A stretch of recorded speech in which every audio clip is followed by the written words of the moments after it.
કોઈ દી કોઈને છોડતું નથી. કર્મ ગમે એટલું છૂપું રાખો તોય છોડે નહીં. કર્મ છે એ ભગવાને ગ્રંથ બનાવેલો છે. કર્મ ગમે એવું હોય, કોઈની આપણે ઈર્ષા કરતા હોય, કોઈની અદેખાઈ કરતા હોય કે આ આવું છે, આ તેવું છે, આ એવું છે, આ તેવું છે, એ બધુંય ભગવાને એને બનાવીને મોકલ્યું છે. જાતિ ભાતિ બધીએ અહીંયા બનીશ. પ્રભુએ એક જ જાતિનો માનસ અને એક જ જાતિની સ્ત્રી બનાવીશ. માનવ સ્ત્રી બધાય હરખા બનાવ્યા છે. અને આપણે અહીંયા બધાની ઈર્ષા અદેખાઈ કરીશ. આ આવું છે, આ તેવું છે, પછી એને આશ્રમમાંથી બહાર કાઢીએ. આ ખરાબ છે. ખરાબ કોઈ નથી. ખરાબ આપણું દૃષ્ટિ ખરાબ છે, આપણી આંખ ખરાબ છે, આપણું મન ખરાબ છે. કોઈ જગતની અંદર ખરાબ નથી. બધાને સરસ લેખો, બધાય સારા છે. દારૂ પીતો હોય એ સારો, રંડીબાદ હોય એ પણ સારો. એ બધાયનું કર્મ લઈને આવ્યા છે. વિધાતાએ કર્મની અંદર બધું માંડેલું છે.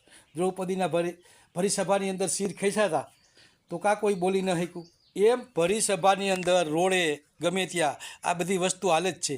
એમાં કોને ખરાબ ગણવું? બધાય સરસ છે. એટલે કોઈને કોઈ ખરાબ ગણોમાં બધાય સારા છે. પણ કર્મ એનું ખરાબ છે. એટલે કર્મની સજા હર કોઈ જીવને મળવાની છે. કર્મ કોઈ દી છૂપવું ન રહે.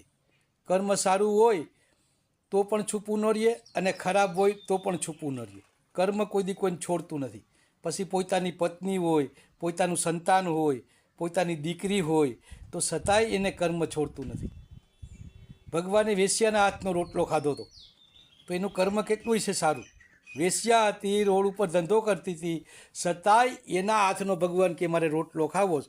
એટલે ભગવાને બધાને મહાન ગણ્યા, કોઈને ખરાબ ગણ્યા નથી. એટલે આપણી દૃષ્ટિ ખરાબ છે, આપણે બધાને ખરાબ ગણીએ છીએ.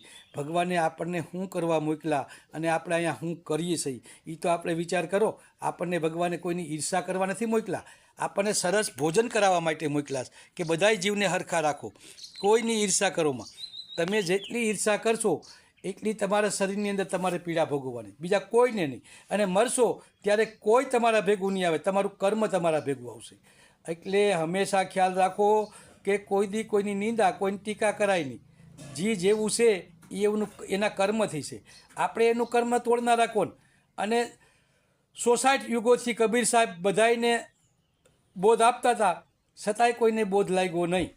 એટલે આપણે એને ઉગાડનારા કોણ અને આપણે એને તારનારા કોણ? આપણે કદાચ સત્સંગ કરતા હોય અને સારી વાતો કરતા હોય તો કદાચ એને લાગી જાય રામબાણ, તો એનું ભવિષ્ય સુધરી જાય. બાકી જય સિયારામ.